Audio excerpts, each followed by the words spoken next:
చాలా మంది ఫీవర్ కి భయపడి హాస్పిటల్ అడ్మిట్, డెంగ్యూ అంటే హాస్పిటల్ అడ్మిట్ అవ్వాలా?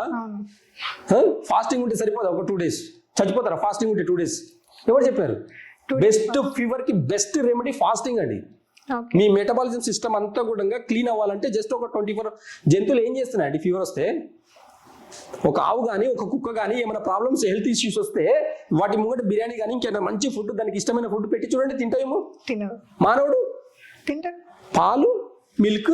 ఫీవర్ రాగానే ఫస్ట్ గుర్తొచ్చి స్పైసీ హైదరాబాద్ బిర్యానీ. ఇలాంటి వాటి వల్లనే ఈ రోజు ఇన్ని డిసీజెస్, అవేర్నెస్ లోపం వల్లనే ఇవన్నీ జరిగేది.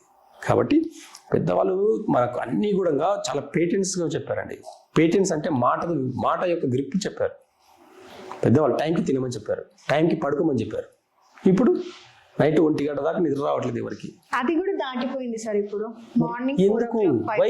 దేనికోసం రావట్లేదు? దేనికోసం పోరాడుతున్నావు నువ్వు? సో నిద్ర అనేది ఈ మధ్య కాలంలో చాలా ఎక్కువ మంది నుండి కూడా వింటున్నాం, నిద్ర పట్టకపోవడం అనేది.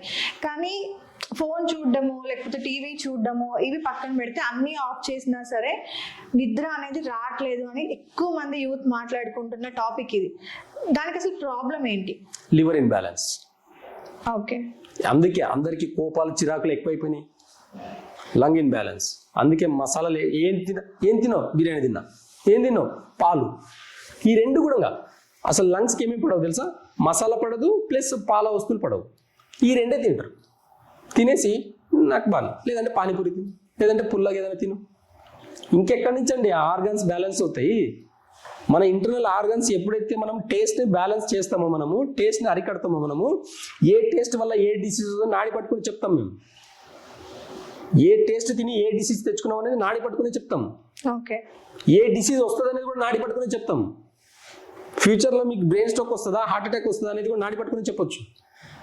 ముందు జాగ్రత్త పడితే 10 ఏళ్లలో వచ్చేది 20 ఏళ్ళకి వస్తుంది.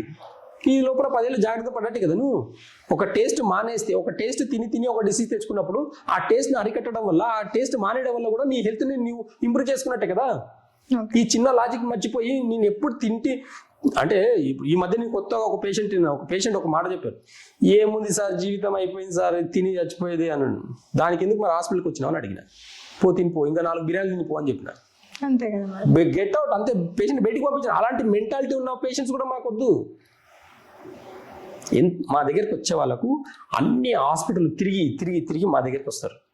సార్ లాస్ట్ ఆప్షన్ గా ఆయుర్వేదకు ఎందుకు వస్తున్నారు? లాస్ట్ ఆప్షన్ జస్ట్ నాకు తెలిసి ఇది కూడా ఇంట్రెస్ట్ రారు సార్.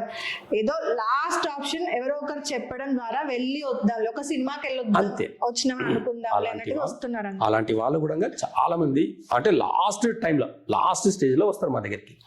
మోకాళ్ళు అరిగిపోయినాయని చెప్పేసి చాలా మంది ఫీవర్ కి భయపడి హాస్పిటల్ అడ్మిట్,